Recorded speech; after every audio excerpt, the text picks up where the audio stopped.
My crush.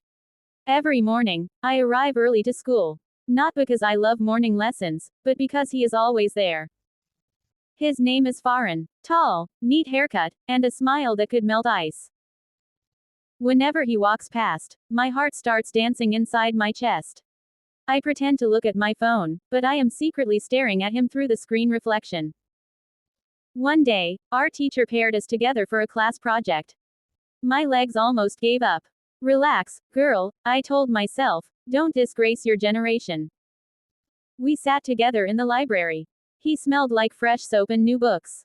He leaned closer and asked, "So, what do you think we should do for this project?"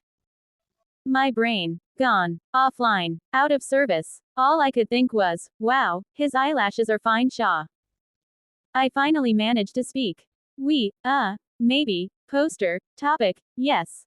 He laughed softly. You're funny, he said. He thinks I'm funny. Mad oh, happiness nearly carried me away. When we finished the project, he walked me to the school gate. Before I left, he said, I like working with you. Maybe we can talk again tomorrow. My heart did GBAM GBAM GBAM. I nodded quickly. Yes, tomorrow. As I walked home, I smiled like someone who just won #1,000,000.